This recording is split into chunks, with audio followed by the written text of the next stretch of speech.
Тек қана Хоум банкке жібереді. Хоум кредитке, потому что олар өздерінен Былай етеміз оны.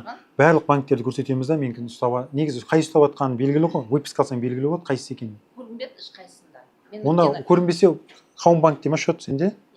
Онда Хоум банкке барасында менің шотыма түскен қаражатты қандай кімдер ұстап жатқанын және қандай құжаттардың негізінде ұстап жатқан, какие банки на основании каких документов жаңағы списывают с моих счетов деньги деп сөйтіп жазсаң арызда орысша ше, міндетті түрде беру керек құжаттармен. Сол кезде көзіңе көрінеді кімдер екені.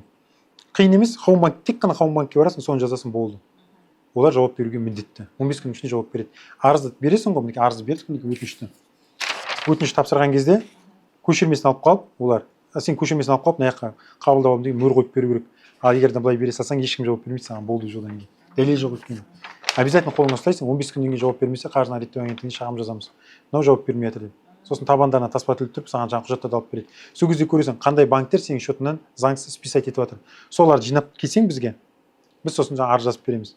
Ал егер осының бәрін істемеймін, істей алмаймын дейтін болсаң, онда біз Хоум банкке арыз жазып, сұрап алып береміз. Егер бермесе, біз жаңа қаржыны реттеу агенттігіне жазып, пока жауапты алғанша добивать етеміз оларға. Түсіндің ғой? Бірақ бірінші көр өзің. Тегін ғой енді ол. Ол да еңбек қой енді, бізге ақша төлегеннен, сен бізге ақша төлегеннен, оны үнемдегенің саған пайда болады. Барып көр. Сірә болмай шаршап жатсаң, кел бізге, сосын біз жазып береміз. Ал енді жаңа құжаттардың бәрін жинап алғаннан кейін де қаржыны реттеу агенттігіне бейбітшілік онда отырады екен. Сол жерге барсаң, бейбітшілік оны ұмытпа.